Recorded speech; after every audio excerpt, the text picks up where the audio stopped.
in Yemen. Her parents immigrated to the U.S. from Yemen in the late 1960s, and she was born and raised in Metro Detroit, just outside of Dearborn.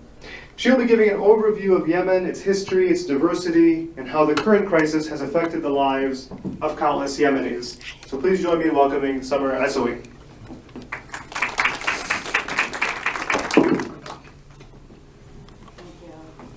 How's everybody doing out there? You can hear me okay? That sound good? All right.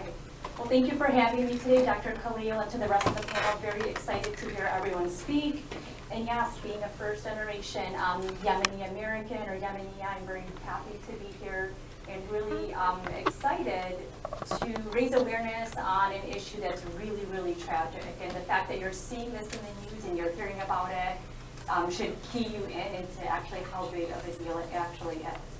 So as Dr. Khalid mentioned, I'll start by talking a little bit about the history. Won't bore you too much. We just have, as he mentioned, 10 to 15 minutes, so we won't get too deep into those topics. But Yemen initially, and still now, is one of the oldest centers of civilization in the entire world. It's pretty amazing.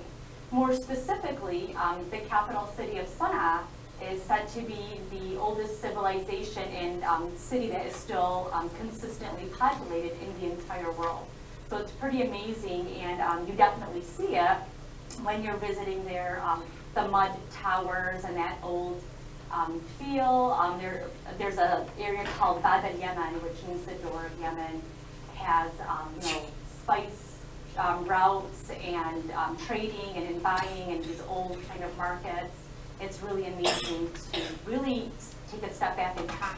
They're selling Yemeni coffee and that ancient silver that they have there, and it just really is such a special and unique place.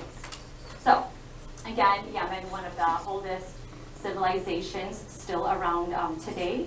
Initially, folks from East Africans came over into Yemen. If you look on a map, you'll see here in a bit, Djibouti, which is in East Africa, is really close to Aden, which is the port city there, one of the most popular cities in Yemen.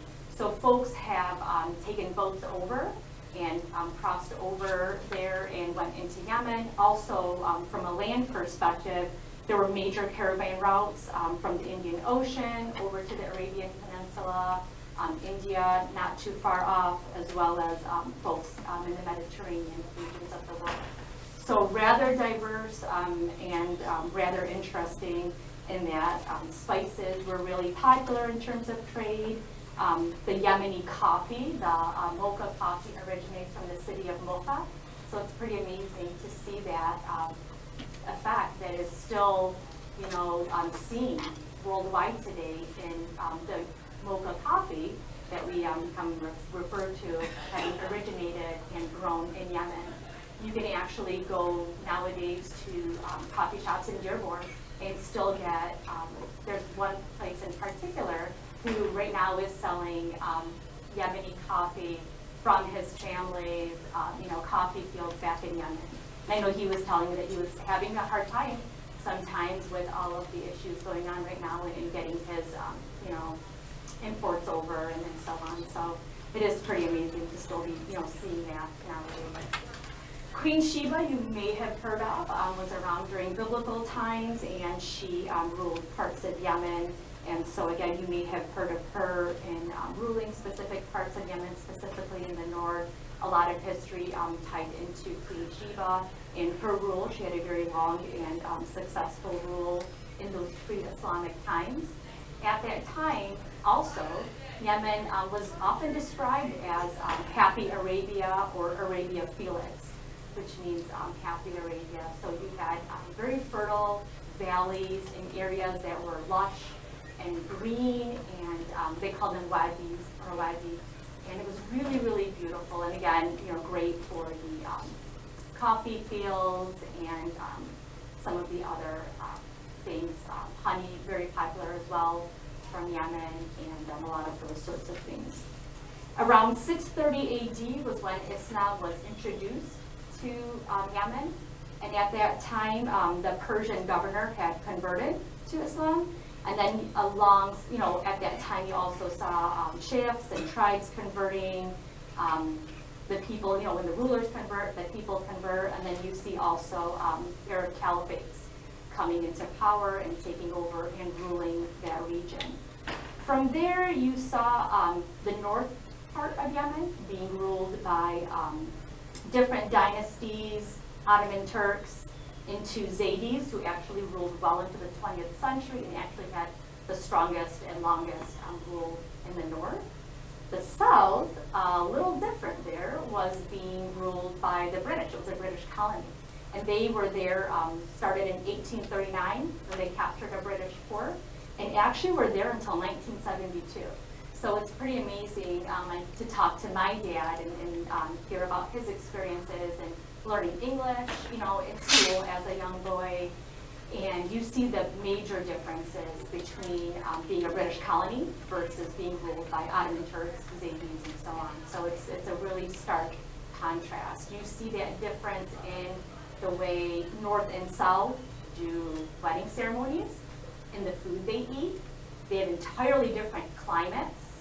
The North is very mountainous and cold and dry, and the South is warm, beach life, hot year-round, definitely a desert region, and so it's very, very different. And though even on a map, Aden and Sana'a aren't too far from each other, those are the two major cities there, it's at least an 8-hour drive because of the mountains, the difference, a large, vast difference in elevation. So pretty amazing, and difference in, dialects, cultures entirely. So you definitely see their history definitely played a large role in them just being really almost like two different countries, which they actually were at one time. In 1994, well, actually, the conflict started in 1972 between the North and the South, and so that didn't end until 1994. And then that's when the North and the South became one country under one rule, with the North taking a strong control over the South. And so that was in 1994. After that long civil war, of course, currency gets devalued, fuel costs go up, water, electricity, very small supplies of like food and all sorts of other goods and basic needs that the people, have and need. So you start to see that really then kind of take shape into the Yemen that we see today, whereas it isn't as prosperous, third world country, sadly has really, kind of struggled in more recent times, though it had a very rich, prosperous, and, fertile past. Back in biblical times and, any time before the Civil War. So you definitely see that. In terms of religious divisions, we see a large amount of Shia population as well as Sunni. Large amount of Shia, again, being in the north, from the Zaydi population taking rule there, and the Sunni in the south. So that's another difference that you see kind of play out day to day in their culture, and it again goes back to their history. I know my experiences, I've gone down a handful of times as a little kid, and I remember Yemen being a really prosperous, wonderful place. You could play outside all day, and you can go to a zoo, and you can go to an amusement park, and really just have a wonderful time.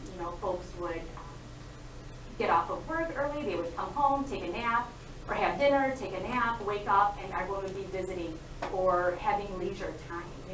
Very different what we see here, where folks work a lot more. So folks there really, work to live and enjoy their lives, and we're really happy. So it's really difficult to see, what that has come to. The widespread of the fat, if you've ever heard of, it's the green leaf that a lot of Yemenis chew. Known here a little bit more of a mild stimulant or a drug.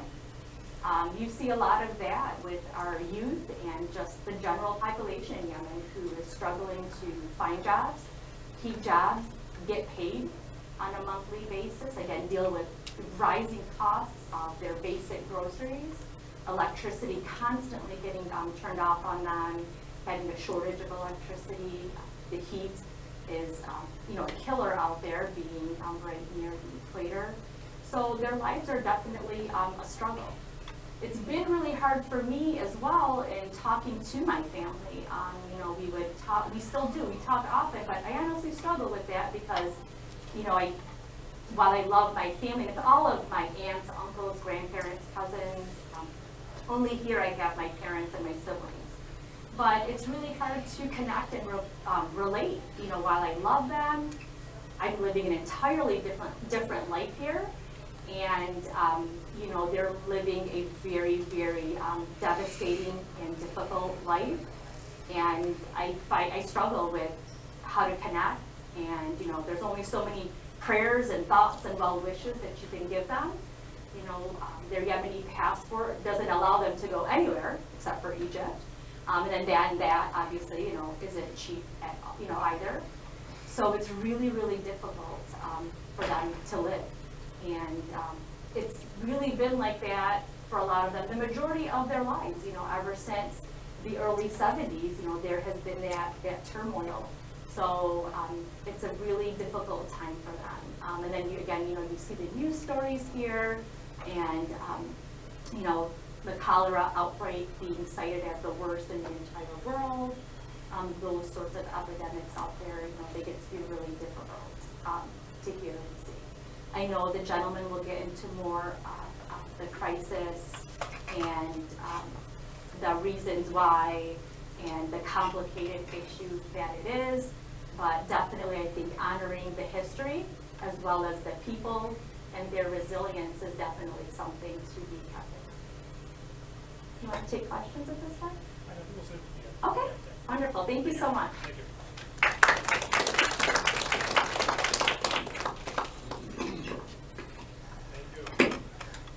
Okay, our next presenter is Professor Russell Lucas. He is an Associate Professor of International Relations in James Madison College and Director of Global Studies in the Arts and Humanities at the College of Arts and Letters.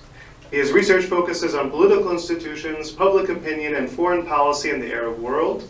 By the way, he also runs a study abroad that we're involved with in Dubai. He might say a word about that, I don't know.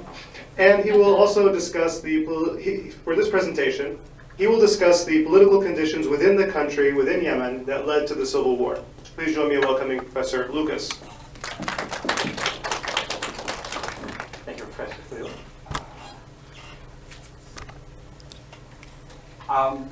Well, yeah, I'll take a minute while I'm playing with the AV. For those of you who are interested, Muslim Studies, Global Studies in Arts and Humanities, the Arabic program in Linguistics and Languages in James Madison College all co-sponsor a winter break study abroad program that I and Dr. Suleiman lead, and we're still accepting applications, although spaces are beginning to fill up for this coming winter break, in which we'll spend 10 days in Dubai, and you can earn 4 credits. So if you're interested, talk to me, or there's some flyers at the back. We'd be really excited to have a group that's already shown interest in Muslim studies to come with us. And yeah, most of my research tends to focus on the other side of the Arabian Peninsula. But on the other hand, I do also do a lot of work on kind of domestic roots of international issues. And so therefore, I thought I'd talk perhaps much more, I guess, clinically and less personally about what's been going on in Yemen from a domestic politics perspective and how that has led to many of the issues of the current crisis.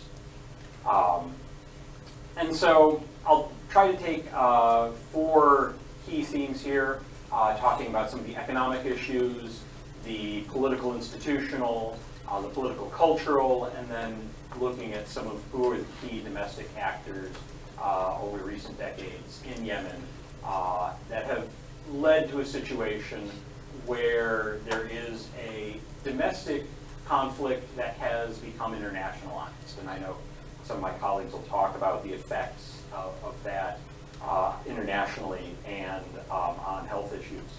So Currently, Yemen is unfortunately the Middle East's poorest country, but it didn't have to be that way. As you can see from the pictures earlier, Yemen is one of the countries in the Middle East that has had, for throughout the ages, a very strong agricultural economy, thanks to the monsoons and the mountains. But as of late, that agricultural wealth has not been transformed into wealth for the country itself. And so aside from the port of Aden under the British, there was very little development during the colonial period and under the Ottomans, under the British.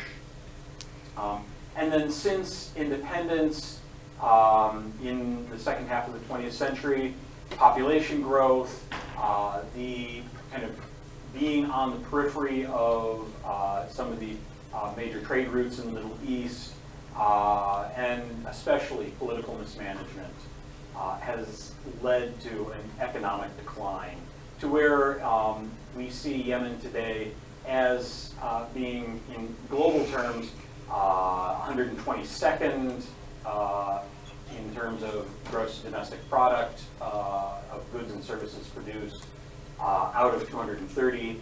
But when you take Yemen's population into consideration, Yemen is 222nd in the world of per capita GDP. In other words, what wealth the country has been squandered, and unfortunately Yemen's rising population has not been able to partake in what little there is. So how did that come about? Well, in a lot of ways, because Yemen's state has been used and abused by its leaders.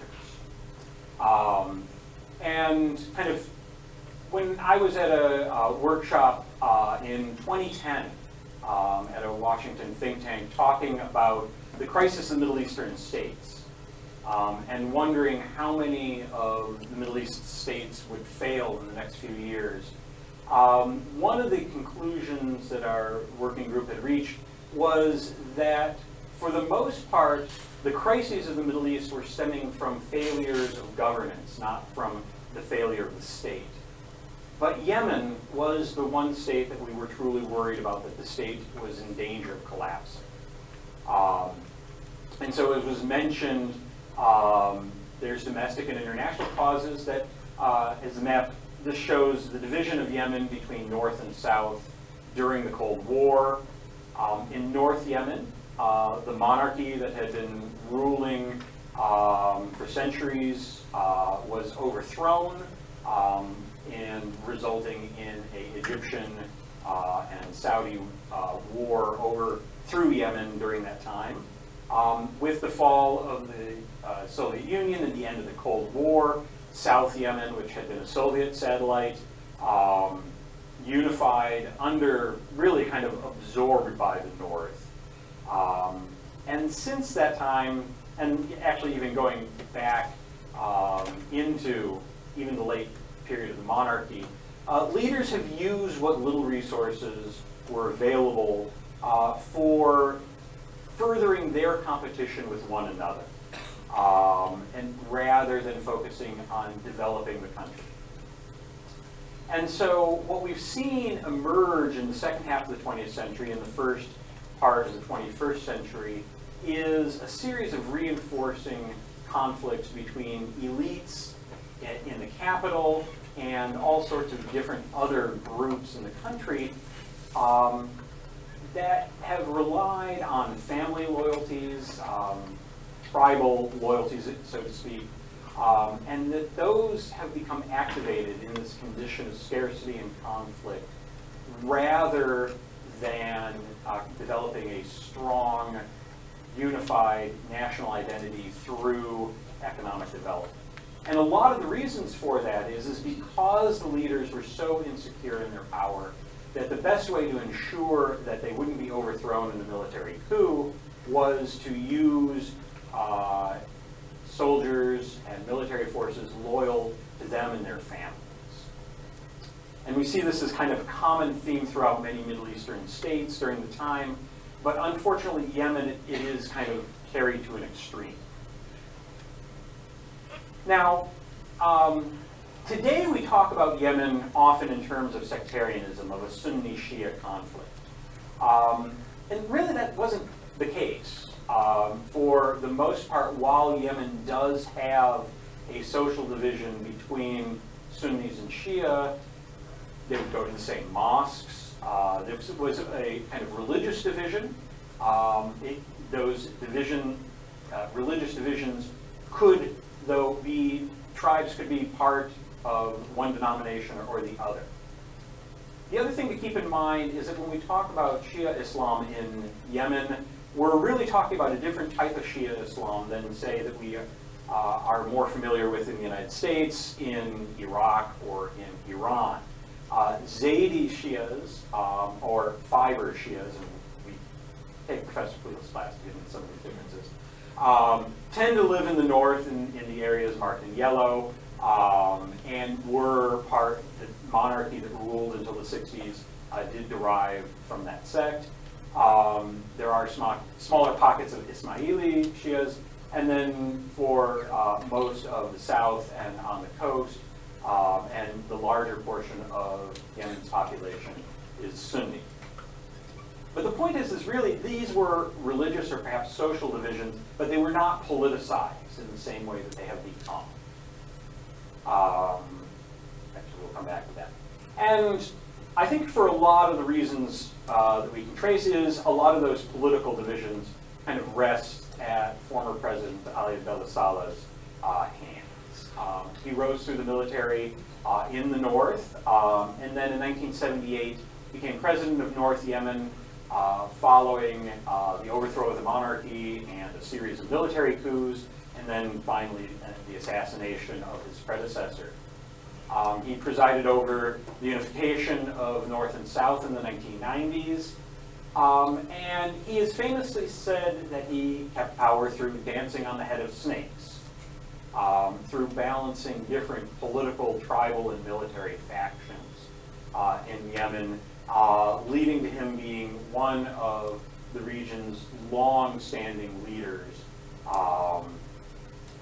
and certainly was also very astute at playing his regional neighbors and great powers, especially the United States, in getting to support his remaining in power in Yemen, especially during the crackdown on Al-Qaeda in Yemen during the 2000s, and also fending off the Houthi rebellion, which I'll talk about in a minute. There, President Saleh is with some of his other, shall we say, Arab Spring buddies, President Ben Ali of Tunisia, President Gaddafi of Libya, and President Mubarak of Egypt, none of whom are in power today, thanks to the 2011 Arab Spring. And actually, of these leaders, Saleh was the one who was able to stay in power the longest in the face of these protests of the Arab Spring. He agreed to step down and didn't. And then finally was almost killed in an assassination attempt when his vice president took over. He returned to the country. For lack of time, I'll spare you the soap opera. But then once he returns and is out of power in 2014, he actually changes sides and supports the Houthi movement's takeover of the capital against his former vice president, who is now in power. However, that relationship didn't last, and then in late 2017, he broke with the Houthis, even though they were still in control of the area that he was in, and was killed in December 2017, most likely by groups allied with the Houthi. Now President Hadi is originally from South Yemen. He rose through the ranks of the People's Democratic Republic of Yemen in their military. But in the 1994 civil war between South and North, he sided with President Saleh and the North in this kind of brief civil war following unification, and as a reward becomes vice president, and had been since then. In 2012, he formally took power when President Saleh took a step down. When the Houthi movement took power in 2014, he's forced to resign, flees the country, returns to Aden, and is renamed president of the government in exile, and then leading to the foreign forces getting involved in Yemen's conflict, and then I think Professor Ayoob will talk a little bit more about that. Since I'm getting my warning signs already, let me talk a little bit about the other major party in the conflict, the Houthi movement. As we mentioned, the Zaydi monarchy was overthrown in 1962, and then after that time faced economic and political marginalization in the country, and especially in Yemen's north, which is very mountainous. And as President Saleh used his alliance with Saudi Arabia and kind of balanced other Sunni forces, there was a growing Salafi Sunni movement and proselytization in the north. And so Badr al-Din al-Houthi and his son Hussein led a rebellion against the government that was brutally put down in 2004. Throughout the period between 2004 and 2010, the Houthi movement bristled under President Saleh's crackdown, but gained more and more organizational strength at the time. By 2010, they had really controlled the north, and the central government really no longer controlled the area. And then with the collapse of government power in 2011, because of the Arab Spring, solidifies their control and then begins expanding their region of control across the north of the country and into the center, and eventually now to today, having conquered almost all of the country, has been kind of pushed back into kind of former North Yemen. And so as you can kind of see the kind of rise and fall of the areas that they control of the country up until this point. I'm not going to have time to talk about Al-Qaeda in the Arabian Peninsula, but is there and was a major irritant to the government in the 2000s, and led the United States to be getting heavily involved in Yemeni affairs during this time. And then since 2011 has consolidated their control over certain areas. So let me just to wrap up. What we see, despite the international headlines, is more than just an international conflict. And a lot of this are, even if the international conflicts were resolved, we would still see a lot of issues in domestic affairs. And to talk about the complexity of the different alliances going on, I really haven't done them justice. But on the other hand, the use of force in Yemen for power is not new. And really it does stem from the fact that political contests for power are really about, in a lot of ways, controlling the resources that Yemen has. International actors are definitely exacerbating these conflicts. And so what we have seen as a result of that is kind of the resulting humanitarian disaster that we're facing in the country today. So I'll wrap up. Thank you. Professor Reza Nassiri. Professor Nassiri is a former Associate Dean of Global Health at the Michigan State University. He also served as MSU Director of the Institute of International Health. He is currently Professor of Clinical Pharmacology, Professor of Family and Community Medicine, and Lecturer in Global Health, Infectious Diseases, and Tropical Medicine He currently works on international public health issues relating to chronic diseases and has expertise in global health. He will be looking at the medical and public health dimensions of the conflict. So please join me in welcoming Professor Nassiri.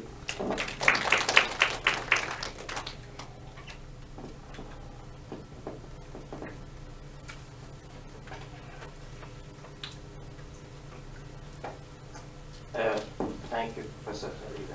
Good afternoon.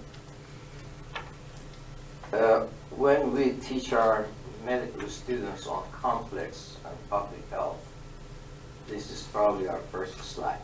The conflicts result in poor sanitation, poor population health, and consequently the overall breakdown of healthcare system, as you can see from the photo which was taken in Sana'a in Yemen.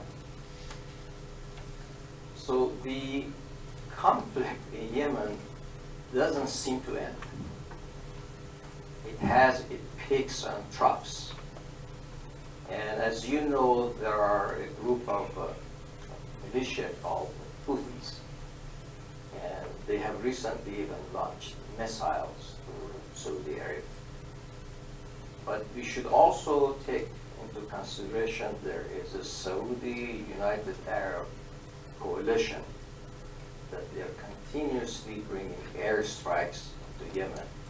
By the way, they too are supported by United States and United Kingdom.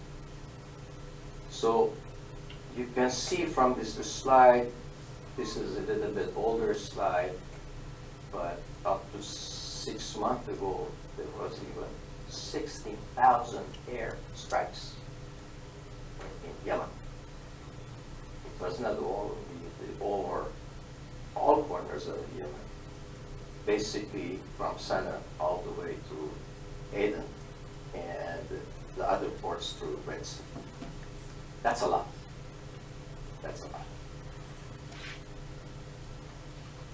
So what are the immediate effects of these airstrikes?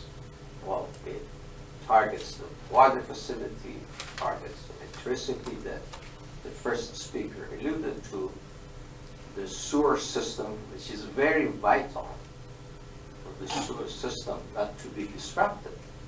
And I'm going to give you a couple of examples of health issues which is due to breakdown of sewer system. Obviously, health centers are affected, schools, and it creates an environmental disaster, actually. We have seen it in the Persian Gulf War, in Iraq, now we're witnessing even in Syria, and now in Yemen. Now, all those airstrikes and the fumes and the chemical which goes into air, believe it or not, up to 40% of the population, they develop skin allergies to them. And that is still a medical challenge, let alone as a result of airstrikes, there are wounds which eventually these wounds, if they are not taken care of, they will result into either gram-positive or negative infections, leading to systemic infections. So Yemen has about 30 million population. Of that, 22 million are really in need of humanitarian assistance. Schools are shut down, medical facilities are not functioning, and I don't want you to compare the medical facilities to a Western standard medical facility. As I'm speaking now, half of the medical facilities in Yemen, they're not functioning. The other half are functioning, but I don't want you to compare it to, let's say, Western European or US system. And the UNICEF, which is a branch of the United Nations, is telling us, children are not attending school, let alone teachers are not getting their salaries.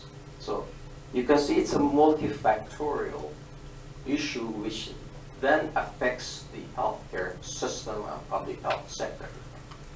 Now, two of the health issues recently arose from the war, or rather civil war, which was also a proxy war, by the way, in Yemen are cholera and diphtheria. The first speaker alluded to cholera. You know. That is the worst cholera we have ever seen, even worse than many years ago, which occurred in Haiti and in India. Okay. No, I don't want to go through all those numbers. You know, I just want to give you a perspective. You know, that this was very devastating to a foreign war in a country like Yemen. You know, in addition to cholera, diphtheria, there were about 103 cases, but 64 were dead. When you look at these two health conditions, you know, they're strictly as a result of poor sanitation. That's it. When there is a substandard public health and poor sanitations, diseases, bacterial diseases such as cholera and diphtheria, you know, take over the population. The origin of cholera actually was in Sana, and then it spread, you know, to the north and to the south. You know, this little girl that she's drinking water, and the WHO was present there, and they think, you know, this is the water well initially contaminated with cholera bacteria, and then, you know, spread out, you know, all over, you know, to the western part of Yemen. With respect to diphtheria, it was actually April 17 of 2017.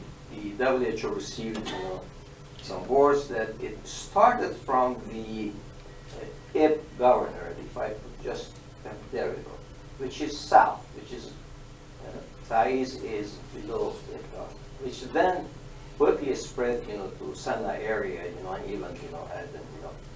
And diphtheria is a kind of infection that you really need laboratory confirmation in order to proceed with proper antibiotic therapy.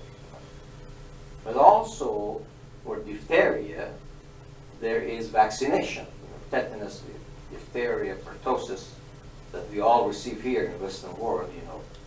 And so the vaccination effort was hampered because the Saudi military attaché in those areas strictly forbid, you know, the WHO agents to reach out to the population in order to provide the vaccination. And some of you have a health background, you know, the diphtheria vaccination, especially for children, requires multiple vaccination rather than a single dose, you know. So that was some of the issues, you know. The majority were less than 20 years old, but 19% were children under 5. Here you see a pediatrician, you know, checking on a boy, you know, Yemeni's boy with diphtheria, you know, in the city of Aden, I think, which is next to, you know, Aden, Gulf of Aden. So Yemen also has population crisis. Okay, 10 million food insecure. Okay, many people are displaced from one place to another place. You know, and there's a poverty, for sure. You know, there's a youth unemployment in some cities up to 60%. And also the households, you know, now they have debt because they have to buy food and they don't have money, especially in the areas of Aden, southern part, you know, life is very difficult, let alone, as you said, you know, the heat over there is really overwhelming, you know. And in that area, Gulf of Aden, there's a lot of dehydration going on, you know, and if you come across with the patients, if you touch the skin, it's so fragile, you know, you don't even want to touch the skin in order to find out whether it's a real dehydration or not. You know. Food insecurity is an urgent issue in Yemen. And you can see some parts of Yemen, even they have more than 50% food insecurity, especially children, babies, and also geriatric population. They're really suffering from food security. And most of the issues is just because of the Saudi air coalition exists there, and also Saudi military, attaché are there. They don't allow any humanitarian aid to get, especially into Houthis area. That's something we need to take a note on that. Yes, human development is also at risk. More than 1 million children under 5, they're clinically malnourished. About 3 million, they're severely malnourished, And then in Houthis areas, 30% of children are malnourished. You can see this is a huge humanitarian crisis. Now, prevention of AIDS is very common, very common. This was actually on July 25th, and it happened through my WHO colleague. I received a call about this. This is an airplane of International Red Cross, which flew from Sana'a. The destination was Aden, and it had disinfectants, antibiotics, medication for hypertension, chronic disorders, surgical apparatus, and other medicine which are essentially needed for sudden. Okay? 20 minutes after flight, the Saudi air coalition warned this airplane, the pilot, that he should not land in Aden. So guess where did he land? In Djibouti. In Djibouti. And then we don't know what is the fate in Djibouti because I didn't follow with my WHO colleagues. So as you mentioned, there are several factors when it comes to coordination issues, in Yemen. I want you to know that the children under age 5 dies in Yemen every 10 to 15 minutes because of the preventable disease cause, which is very easy to deliver, by the way, because most of these preventable disease, you can deal with it through vaccination and prevention, okay? In addition to cholera and diphtheria, I don't have time to go over because I have limited time, measles, polio, okay? Let alone violence. Violence is also a component of public health, okay? It's going on also when it comes to malaria. Since the civil war started, there is 30% increase in the incidence of malaria in Yemen, which is not surprising because preventing programs are simply halted. So there are additional challenges. I don't want to go verbatim. If you even go to Sana'a, if you go check into pharmacy store, you can find medication. Maybe a handful of medication. And probably some of them are expired. Okay. There are mental health issues. There are some areas of Yemen that children are really starving. This is a very nice slide. I want you to take a look at it. The WHO, World Health Organization, declares 10 global health issues that are challenging. If you look at it, 50% of those challenging global health issues exist in Yemen, such as health in conflict, cholera, diphtheria, malaria, and malnutrition. So, in summary, Yemen faces a collapsing healthcare and public health system. What are important are food, nutrition, safe water, sanitation, shelter, education, and most importantly, protection. Children, they don't have protection in some cities in Yemen. Therefore, rapid interventions are needed. There should be a policy to address the requirements of general vulnerable population and internally displaced persons. Now, on personal level, my personal opinion, Islam is about helping each other. This is what I understand. A core principle. There are almost 50 Islamic majority states, Muslim majority countries, 50 almost. Okay? There seems to be lack of moral obligation to solve this issue, let alone Yemen is surrounded by Islamic countries and itself a Muslim country. So that is the take-home message. Thank you so much. Last but certainly not least, is Professor Mohammed Ayoob. Professor Ayoob is University Distinguished Professor Emeritus of International Relations and the founding coordinator of my unit, the Muslim Studies program. He is currently a non-resident senior fellow at the Center for Global Policy in Washington, D.C. He's also a columnist for the National Interest based in D.C., the Strategist based in Australia, and the leading Indian national daily, The Hindu. He'll be discussing the broader implications of the Yemeni conflict. So please join me in welcoming Professor Ayoob.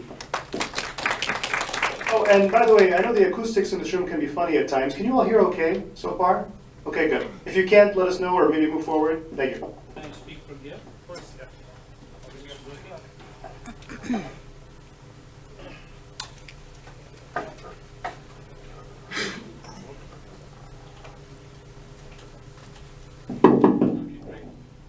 Thank you. Thank you, Dr. Nassiri.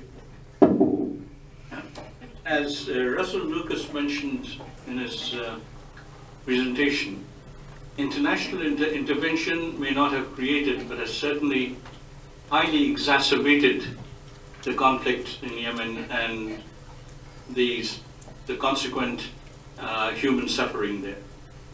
And I'd like to talk about this foreign intervention because it has been a very key factor. In fact, it's now, as a result of the Saudi Emirati military intervention in Yemen, it has in fact become the leading aspect in a way in the Yemeni conflict, overshadowing the local reasons, factors, and combatants involved in this conflict. And this is going to get worse because the Saudis are now licking their wounds of the defeat in Syria. The Syrian conflict is almost at an end, except for Italy, which is the last holdout against the Assad regime, and is likely to fall sooner rather than later. So the Saudis have lost the contest with Iran, as they see it, in Syria. The Saudi-Iranian conflict for primacy in the Persian Gulf and extended to the wider Middle East drives much of the international conflict in the region. It's present in Yemen, and it's going to get even more acute as the Saudis get more and more involved in Yemen, which they are in a very major way, in order to avenge their looming defeat in Syria. That's the first point I wanted to make. The second point, which is not directly, which is involved with the international intervention, is I wanted to point out the appalling ignorance in the United States in particular and the West in general about the roots of conflict in both Syria and Yemen, which are assumed to be related to events that have happened 1400 years ago. I have an article which was published earlier this week, copies of it are here, in which Barack Obama, President Obama, as well, and I quote President Obama as well as the leading New York Times columnist Thomas Friedman, both of whom have said that these conflicts are really not going to end because they go back 1400 years and go back to the succession, to the battle for the succession to the Prophet. Let me make it clear that both these battles are not fought for the succession, on the issue of the succession to the Prophet, but on the issues of succession to Assad on one hand and succession to Saleh on the other. So they have been given this sectarian gloss, which hides much of the actual realpolitik behind the events. This is also related to the issue of international intervention. The Saudis have projected this image that they are in Yemen in order to protect the Sunnis against the Shia, and that the Houthis, who are Zaydi Shias, as has been pointed out, are really surrogates for Iran. This is becoming, as far as the Saudis are concerned, unfortunately, a self-fulfilling prophecy. Because as the Saudi and Emirati intervention escalates, the Iranians have been drawn in, not because they are co-religionists of the Houthis, but because they find that this is also in a way a challenge to their regional position, as well as an opportunity to dig further the Saudi grave in the Persian Gulf area.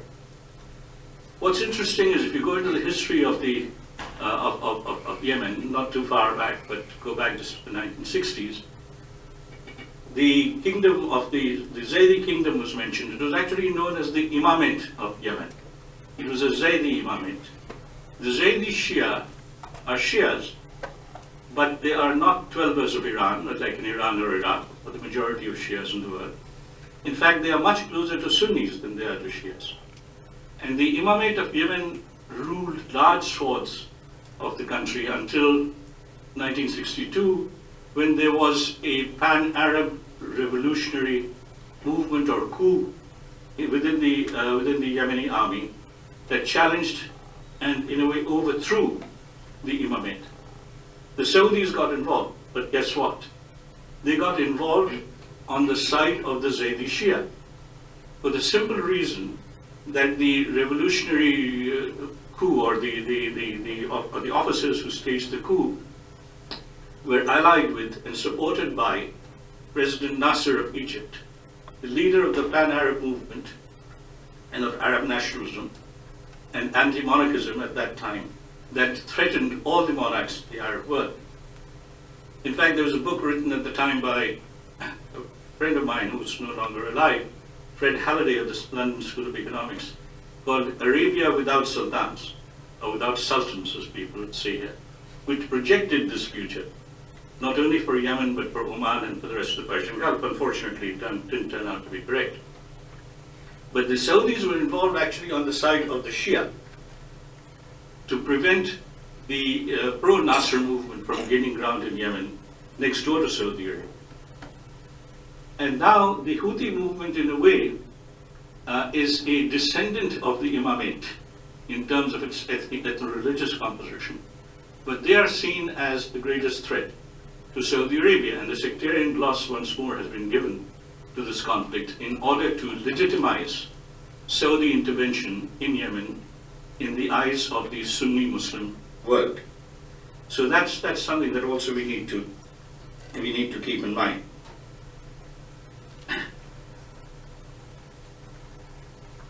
Yeah, I mentioned a little while ago that the Saudi propaganda about Iranian support to the Houthis, and that the Houthis were really an extension of Iranian power, is becoming more and more a self-fulfilling prophecy, because Iran has now started over the last couple of years in sending arms and ammunition to the Houthis for the simple reason, not because they are Shia, but because they oppose Saudis. And they've even given them some missiles, short-range or medium-range missiles, that have been able to hit strategic targets, or they've attempted to use them to hit strategic targets within Saudi Arabia itself. There's another dimension to this conflict that I don't want to go into, but which was mentioned tangentially in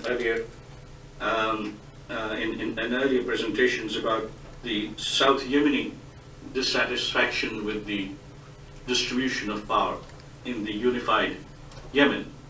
And that continues to fester. There is still a South Yemeni secessionist movement, which is in control of certain parts of Yemen. But that's something that I don't want to go into in detail. Now, let me come to the American involvement in Yemen, because that is another dimension of this whole international involvement in Yemen that we need to understand. The Americans are involved in Yemen for two major reasons. One, the AQAP, the Al-Qaeda in the Arabian Peninsula, which has been more or less completely forced out of Saudi Arabia, has its major bases now in Yemen, and does control, as was mentioned by Russell, some portions of the country.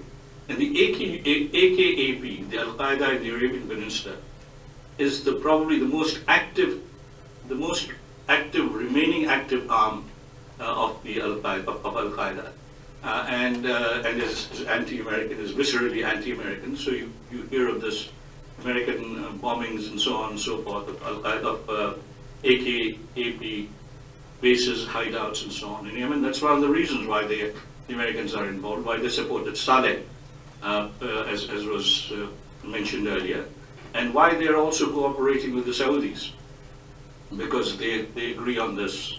They have the same enemy in their crosshairs. The second and probably more important reason is that Washington shares with Riyadh an intense animosity towards Tehran, which I think defies logic. But anyway, it's there for a whole lot of reasons. The Saudis and the Americans have a common enemy, therefore, in Iran, and both of them want to contain the extension or expansion of Iranian influence in other parts of the Middle East, and particularly in Yemen, in the Arabian Peninsula, so close to the Saudi homeland. So this is one of the reasons why the second, or probably even more important than the AK reason, why the United States has been supporting the Saudi Emirati military intervention in Yemen. In fact, American planes are refueling Saudi and Emirati bombers over Yemen in order to keep them in the air for long periods at one time. The problem is, as far as the United States is concerned, and as far as the Saudis are concerned even more, that the Houthis cannot be defeated by air power alone. You have to put in thousands and thousands of people on the ground, particularly in northern Yemen, in order to take on the Houthis if you want to eradicate their bases of power influence. As was mentioned earlier, northern Yemen is very mountainous. It's almost, in terms of its topography, it's almost like Afghanistan. And you know what happens when you land when foreign forces land in such terrain. The British realized it in the 19th century, the Russians did in the 20th century, and the Saudis and their American allies will realize it in the 21st century if they went into Yemen with ground troops. So any Saudi military intervention on the ground is bound to fail, as I said, given the terrain of northern Yemen. And at some point, and I think not in the not too distant future, the Saudis are going to be exhausted to a point where they will finally give up and withdraw and stop their air intervention. This would leave, it has already left, but would leave Yemen in even worse shape, totally devastated. But it would also leave the Houthi in power, and it would end up making that self-fulfilling prophecy, or if you want to call it that, fulfilled, with the Iranis becoming the major supporters and beneficiaries of the new regime, the new order in Yemen. Thank you. Half an hour for questions. I'm actually going to walk around and give you the mic so you can ask questions. I know you can all project, but just for the benefit of those who may be hearing impaired. I would just ask that you keep your questions brief and maybe avoid comments. So, questions? First hand I see. Yes? I haven't heard instructions for the USA yet. There's implications, but what should the United States do today? Well, I would think that as long as President Trump is in power, he'll continue to do the same that he's been doing so far, which is to support the Saudis to the hilt. The idea of the Iranian threat to both the United States and Saudi Arabia has been sold to him and the administration, above all by the Crown Prince of Saudi Arabia, MBS as he's known as, Mohammed bin Salman, who's become a good buddy of the president and his closest advisors. Also because MBS, you may have read recently that Jared Kushner, the president's son-in-law and principal advisor, is a friend of MBS, and he has used his influence, or he's become the medium through which the Saudis and the Israelis are cooperating with each other to such an extent that it has actually become a de facto alliance. Of course, there also the major threat both of them see is Iran, but it goes beyond that. So the Israeli lobby is also working on behalf of Saudi Arabia as far as the Yemeni conflict is concerned, the Israeli lobby in Washington. If I was making policy, I would disengage in Washington. I would disengage from this conflict because after having been burnt in Iraq and to some extent in Syria and in Afghanistan, of course, I don't think the United States should get involved with a regional conflict which it doesn't really understand, whose dynamics it doesn't really understand. I mean, if you can think of it only in sectarian terms as a succession to the prophet, then obviously there is something wrong in the logic that has brought you into Yemen. But I don't know, nobody here has been in Washington anyway.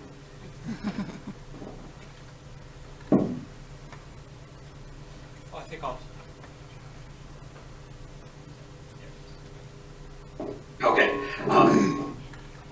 I think another issue, I'll just sit back here.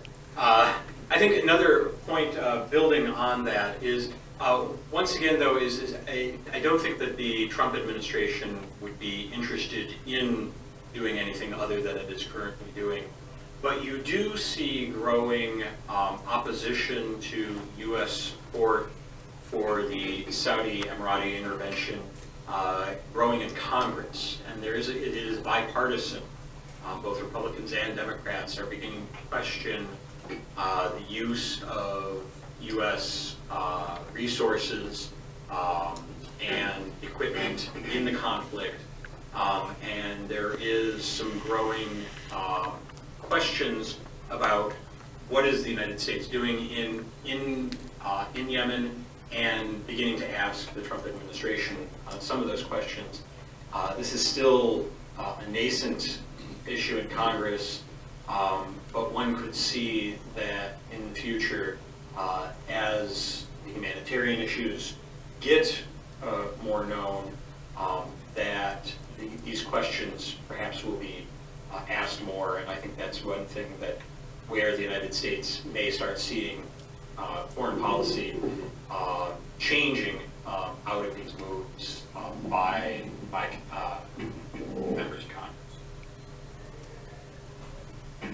Well, the issue is double standard, in my opinion. I'm not a politician. I'm into health and medicine. When it comes to coalition airstrike and the impact that they delineated, that is clearly a violation of the Geneva Convention. You just can't be signatory to a convention and then change your mind in a different setting and helping the coalition in a different way. So I think Congress of the United States should look into who is double standard, who is not. And further, the United Arab Emirates, they have already occupied an island of Yemen in the Gulf of Aden, Socotra. And I didn't have a chance to talk about Socotra. Socotra doesn't have much population. But they don't even have vaccination, simple vaccination. All vaccination programs in that little island has been halted. So the issue is broader than I think. And it's not only political will, but it's a big mess. It's truly a big mess. Just one word about Professor Nassiri's comments about the Geneva Convention. I think nobody has brought it to the notice of President Trump that the United States is violating the Geneva Convention. And I think it's a good thing, because he might just decide to withdraw from it.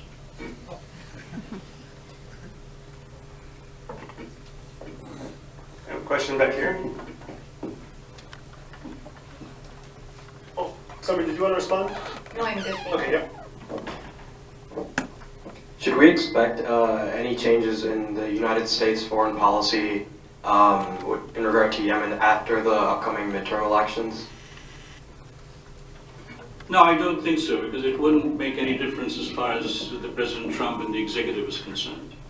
There might be some growing pressure from the Congress, but there are other things that the congressmen give greater priority to than this backwaters of Arabia.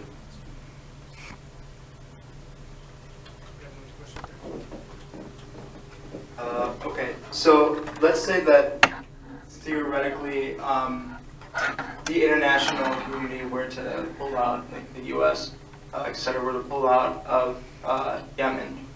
On the ground and regionally, what, I guess, who do you think would essentially like come like on top of the conflict, or where would you see the conflict going when the international community, if or when the international community were to pull out of it? Yeah. Well, two things I think will happen. I mean, I wouldn't bet my last dollar on it, but still.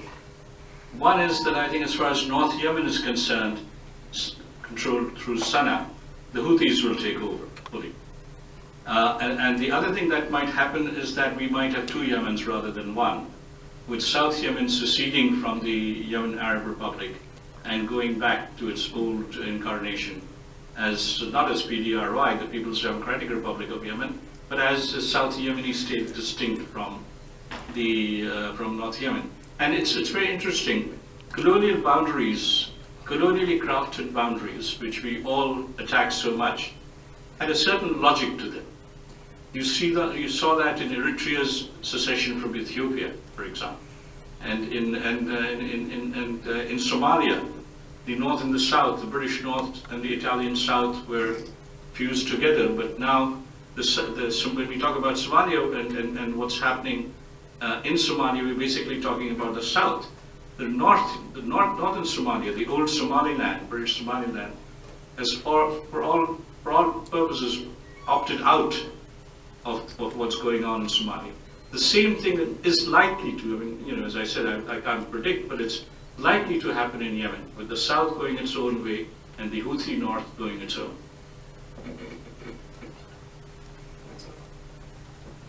I think, I agree a lot, and the only thing that I think to build upon that would be, of course, that each of these two states would go back to being, power would be contested within each of these. The Houthis, while controlling what would be a return to North Yemen, their power would not be uncontested. It's quite likely that we would see conflicts emerging between them and some of the other supporters of Saleh that allied with them against southern forces the alliance, once contesting power within the state, would go back to their pre-2010 competition for power within a kind of northern Yemen. And in southern Yemen, there are multiple factions between President Hadi's group and secessionist movement and controlling kind of the more desert portions of southern Yemen, where Al-Qaeda in the Arabian Peninsula has located fragments of the Islamic State, have moved there. And so we would see perhaps an end of the civil war writ large, but a return to very weak states that are really not able to control their entire populations, and the resources would continue to be used for fighting amongst groups. And, unlike in the 1960s, where organized militaries were the main holders of the means of violence, now we would see it's now more in the hands of militias, and that would complicate the solidification even further. I think the first step toward de-escalation is an immediate ceasefire. What good is it that we discuss the future of Yemen? We know that 50% population are malnourished. They can't even think right. Until public health infrastructure, healthcare systems are in shambles, it will be really a very awkward approach to think about the future of Yemen. A good country needs a healthy population. A healthy population equal to a healthy workforce. So the first step should really be de-escalation, okay? any foreign interventions that are happening should be back to their basis and improve the human capital, including the health components of the population, then go toward next step, which will be a democratic Yemen. Based on conversations with friends and family, is there any information that they have told you about what they would like to see? Yeah, I mean, there's always been, again, since that Civil War ended in 1994, there's always been that contention, you know, between the North and the South. And again, as we said before, it goes back to the history. I mean, the British have ruled Aden or Aden for over 100 years. So, you know, that just took those two different countries into two different trajectories. The North, though, while, you know, it's the capital city and there's a lot of resources there, they also benefit a lot from the resources in the South, the fertile green and all of the wealth and resources that they have. So while the Southerners would like to go back to having their own country, Aden, and being independent, the North has a very strong interest there, as well as a lot of power to be able to take control. So the North benefit by having the benefits of the North as well as the benefits of the South. So I don't think that the South, while they've always wanted to be independent, I don't foresee them being able to get away with that and keep their own independence. The North will definitely, now, you know, ever since the end of the Civil War in '94, they got in there, and I don't think they'll ever leave, unfortunately. But you see a lot of contention between the two. Initially, when the Northerners, came down from the South to reap the benefits of the Southern, you know, regions, taking over jobs and just having a different way of life. And so you saw a lot of that struggle and conflict, and it's really, sad because of, you know, we were saying affecting the people, and what does the future hold? So big question mark there. We have another question back here. Why is aid being refused in Yemen? By this, is there Saudi intervention? Is that why the aid isn't being accepted? There are Saudi troops present in Yemen, north and both south, and also United Arab Emirates. I didn't have a chance to discuss even the U.S. bombing of Yemen. So it's multifactorial. As I said, the first thing is de-escalation, and that is if any foreign power, there are two of them currently present, they should go back to their country and let people go toward democratic steps. On the other hand, humanitarian organizations, NGOs, international NGOs, they will be in a better position to deliver medical care and improve public health standards throughout the Yemen. I think another contributing factor to that, or at least the ostensible excuse that is often used for preventing aid, is that because this is a civil war situation where militias are able to blend easily into civilian populations, that by giving aid to civilians, international Saudi forces are especially worried that they would actually then be helping their opponents by allowing aid in, and so therefore we see this often in many situations, like also in Syria as well, where because those forces that can limit the aid can do so, they're doing so because they don't want to help their opponents, and as a result, the civilian population caught in the middle suffers great consequences. The International Red Cross has tremendous experiences since World War I. I'm not sure how much Saudis they can teach them to provide aid to the displaced population. As I said, it was an ostensible excuse. We have a question over here. Hi, sorry for joining late, so apologies if you've already covered this, but I want to hear your thinking behind using the word civil war. We have a situation where Yemen is fighting off Saudi Arabia, coalition of United Arab Emirates. The United States, like you outlined, is heavily involved. And this term civil war keeps being mentioned as though we're back in 2014 when it was a civil war. So I'd like to hear some of the thinking behind continuation of that term. Well, it's a convenient shorthand because it started as a civil war, as most conflicts in the post-colonial world do, but now it's taken on such gigantic international implications that it's no longer merely a civil war. So what do you call it? Civil war plus.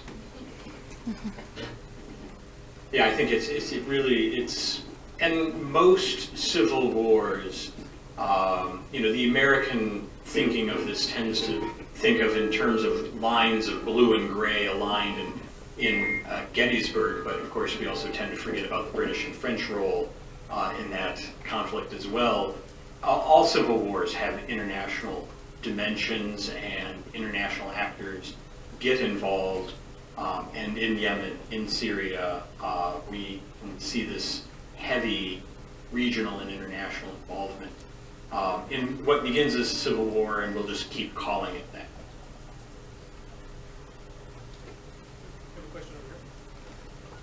So do you guys think that after this conflict, that the proxy war between Iran and Saudi Arabia, that it'll further escalate from what it is now, or will it become a war between them, or just make another country vulnerable to another proxy war?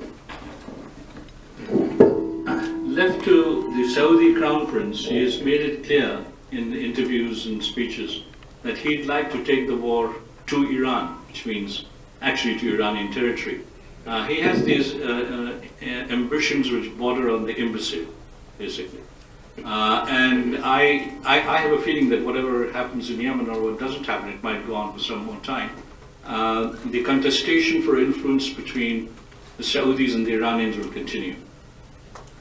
The Iranians are, by all factors that you can calculate in terms of the indices of power, except for the oil and the money that the Saudis have, are the preeminent power in the Persian Gulf.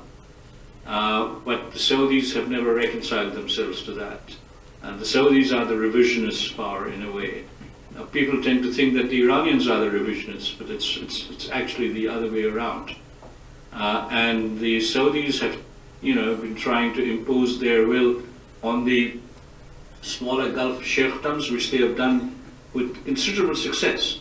Except that what happened in Qatar over the last couple of years demonstrates the limits to Saudi power. And the Saudis have, under MBS, overextended themselves in a way, in a sense that they have alienated several of their Gulf allies too. When Qatar has now become much closer to Iran, although it is a member of the GCC, than it is to Saudi Arabia. The Omanis are very wary as to what the Saudis are doing in the Gulf. In fact, Oman was the conduit between the United States and Iran for the negotiations that led up to the Iran nuclear deal under President Obama. The Kuwaitis are also sitting on the sidelines in a way. It's the Emeritus, the UAE, and Bahrain, who are now left as the true camp followers of Saudi Arabia. So the Saudi influence in the Gulf is actually shrinking. And as the Saudi influence shrinks, by default, Iranian influence increases.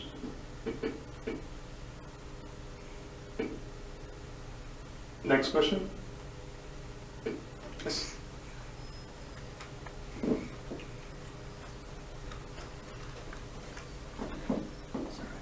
You mentioned earlier about the UAE's control of the island, Socotra.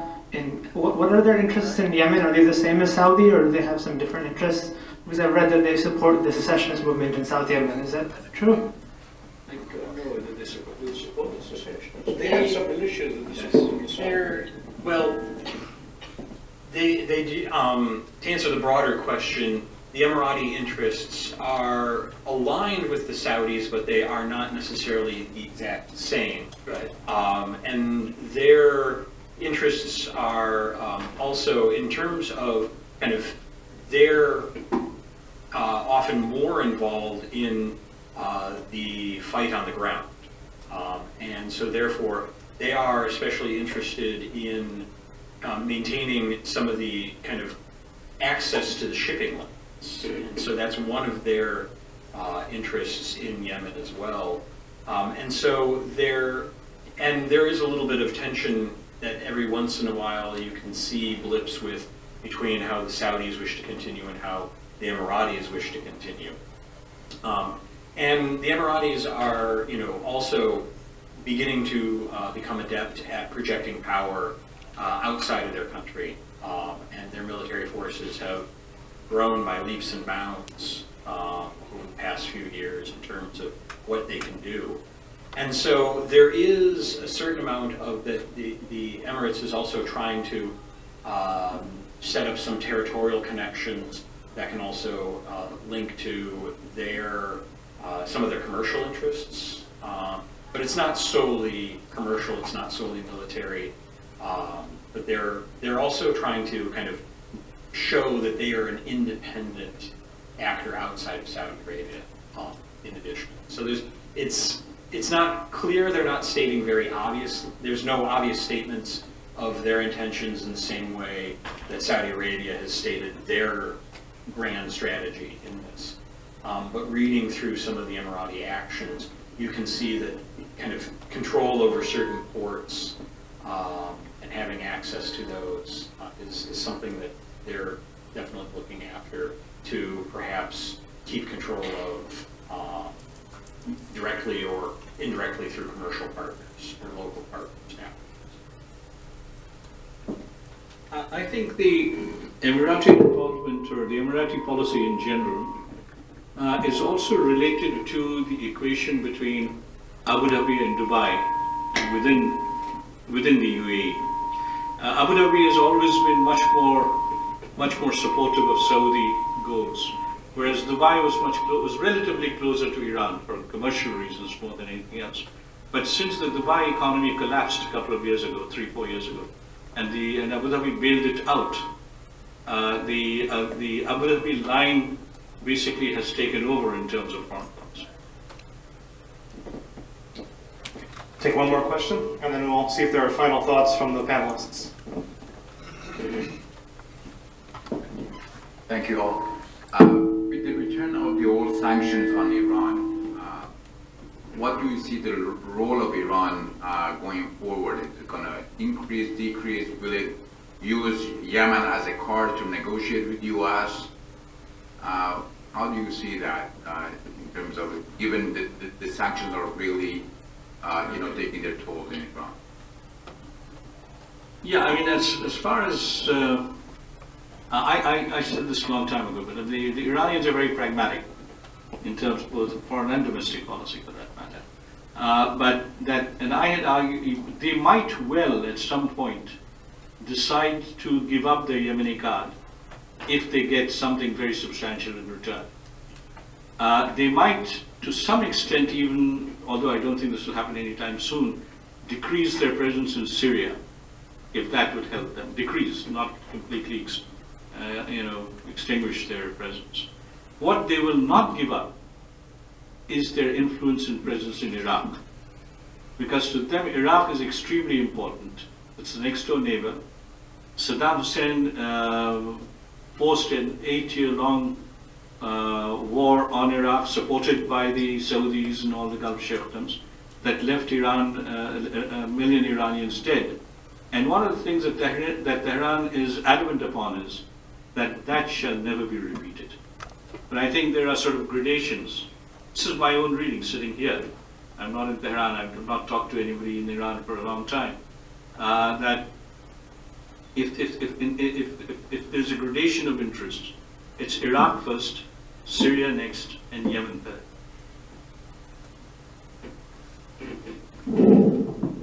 I agree with Professor Ayoob, but I also think that Russia is another factor. when it comes to Iran, there are countries like US, British, China, Russia, they're the main players.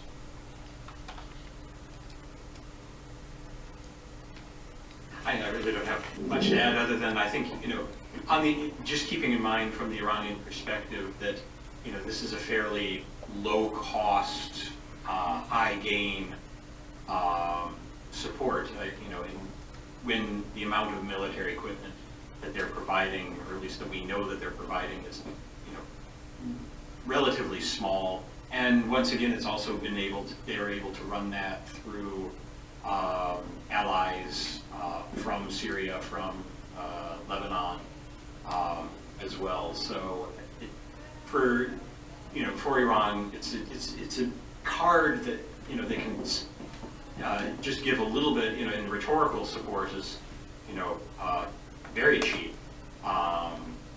And so, but it's, you know, able to keep Saudi Arabia quite well occupied on that. And I think one of the other areas to mention, I think, is that, you know, the place of Mohammed bin Salman, the Crown Prince of Saudi Arabia, you know, is always been a contentious one, and he definitely is not just acting as the Crown Prince, but sometimes kind of stepping beyond that authority, and it's by no means guaranteed that he may actually be able to take power when his father passes away. There may be other elements of the family that decide that his policies have gone far enough. Right. And so, on one hand, I'm not sure I want to bet against him, but that is, I think, another card as to what would be the changes going on in Saudi Arabia, as well as whether Iran would be willing to continue investing what it is in Yemen in order to get the rewards that it has been getting. Would anyone like to add any final comments before we close? Okay. Well, first of all, please join me in thanking our panelists for a very interesting panel. And if you thought this was good, we have more events. We have on the table back there flyers. We have, for instance, Delia Mugahed, who was a former advisor to President Obama. We'll be discussing Muslims in U.S. politics. She'll be here October 1st, Monday, October 1st at 7 p.m. in this room. And then actually just next Wednesday, we have a lecture on art in Islamic thought with Professor Christiana Gruber. That's next Wednesday at 3 upstairs in room 303. So please stop at the back on your way out, and thank you so much. Thank you to the panelists.